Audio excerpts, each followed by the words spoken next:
Our client was a Ukrainian citizen. As such, he was a 14-day visitor national to Hong Kong, and he was a coal mine gas extraction engineer and had been sent to Hong Kong by his employer in the Ukraine to establish a new Hong Kong operation with a view to marketing his firm's leading-edge coal gas extraction technology to Chinese businesses via the well-entrenched coal mining technology trading enterprises in Hong Kong. Prior to submitting his application for a visa in Hong Kong, he'd been coming and going between HKSR and China every 2 weeks, ostensibly to visit sales opportunities on the mainland, but also it suited his purpose as a de facto means of extending his visitor visa for Hong Kong. He'd rented an apartment, and 4 months or so after his first arrival, his wife and 1-year-old daughter came to join him. Some 6 months after his first arrival, he submitted an application for an investment visa,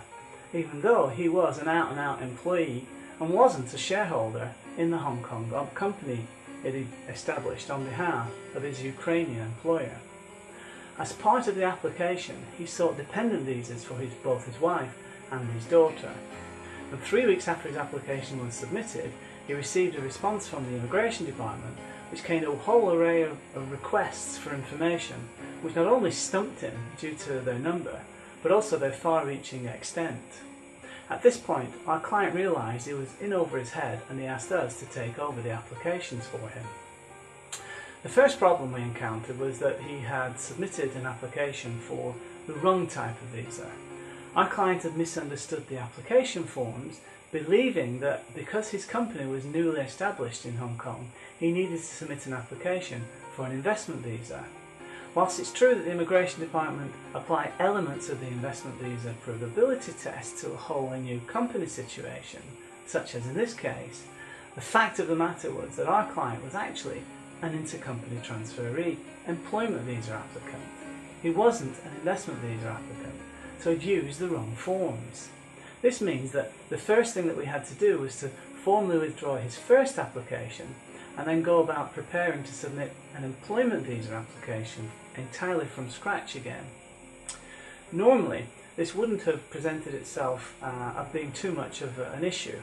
but our client's problem was that he was a 14-day visitor visa national, which meant that him and his young family would have to embark on the Shenzhen shuttle several times more before he could expect his employment visa to be approved. And as he'd already had a passport full of 14-day visa entries to Hong Kong, it was getting hairier for him each time he ran the gauntlet of the department as he made his entries into and out of Hong Kong. In short, he was desperate to get this new visa approved to put this aspect of his Hong Kong immigration experience to bed once and for all time. In an effort to relieve some of the pressure on him and his family, we made an application at the Immigration Tower to try to secure lengthy extensions to their visitor visas pending the final outcome of their new principal visa applications. We always knew that the officer receiving the request would have the discretion to say yea or nay, and indeed they said nay to us twice. Their logic was that our client had effectively been toing and froing between Hong Kong and China for several months, and that he should have made his application according to the rules, namely that he was outside of Hong Kong at the time that he applied. Consequently, our client had inadvertently earned himself a negative prior record with the Hong Kong ID by virtue of his activities prior to him instructing us, and there was little we could do to help him undo this poor profile.